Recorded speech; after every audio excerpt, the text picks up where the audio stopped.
Greetings from South Korea. I'm Dr. Thomas Penland. This is my wife, Shirley. I've spent 40 plus years as an educator and in educational leadership. This year, I'm taking a gap year to see where God would want us to go next. Shirley and I, looking together, would like to continue to be used by God in something that is a challenge, ideally staying in Asia, we love it, and being able to share every day about our knowledge of Jesus and how that's changed our lives. Shirley?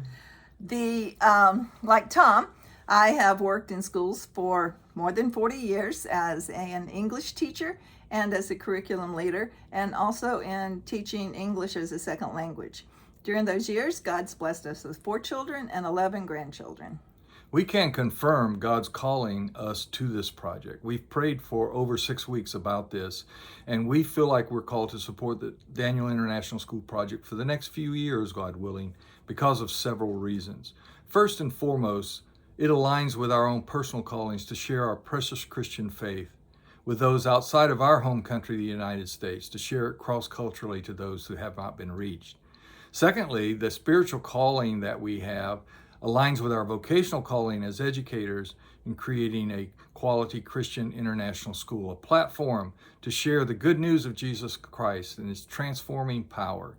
So we feel drawn by that first. But secondly, we feel drawn by the intent of delivering quality Christian international education. Surely the center of that would be the quality Christian international education that Daniel International School is planning to implement would have these particular characteristics. First of all, the curriculum would be written down. It would be mapped using a system that would have features of organization, analysis, sustainability, and easy access. The curriculum would be aligned to recognized international grade level standards in all subject areas. It would be vertically and horizontally aligned. The teacher created classroom assessments would be aligned to the standards and benchmarks. Also, the classroom instruction would be aligned to the outcomes. The standards would reflect a holistic approach to student learning, focusing on their academic, their emotional, their spiritual, their social, and their physical benchmarks. The curriculum would prepare students for their futures. Daniel International School will analyze the literacy and math progress of the students using recognized external assessments.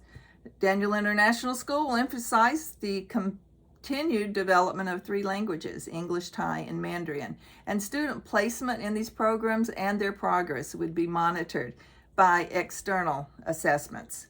All of these aspects of quality curriculum will prepare Daniel International School for external recognition and accreditation. I've had the privilege of being working with WASC, the Western Association of Schools and Colleges, for the past 25 years. And this year alone, I'm doing 4 virtual visits, chairing 4 virtual visits to schools here in Southeast Asia. We will have the foundational pieces of WASC accreditation at DSIS when we open the school. They will be in place there. And like GSIS, I'm hoping, God willing, that within the first year of school, we will be able to gain WASC accreditation. GSIS is the only school in Asia that I know of that's been able to do that. We're drawn also not only by the alignment with our personal calling and the curriculum, quality curriculum, and the goal of external accreditation, but also by spiritual formation and discipleship as a critical piece of the vision. And we believe that when working with Stone and Yuk, who have evangelized and discipled Thai young people, we can gain from them the knowledge of how to contextualize the gospel in the curriculum for Thai students without compromising the truth of the gospel. We will offer chapel once a week, Bible classes, spiritual emphasis week, Christian retreats, and service to the community that will be a testimony to Christ by the school and the students. Lastly, we're drawn by the passion that we felt in Stone and Yuk and also in Brian Van Tassel, our partner from ICS Hong Kong. We see the passion for reaching lost people in Thailand and around the world. We see passion for something that will require us to trust fully in God, something we know we cannot do without God's help. A passion for preaching the gospel, not only preaching it, but living it out as a school community. A passion in prayer to overcome the spiritual adversity that surely we will face in opposition of this project.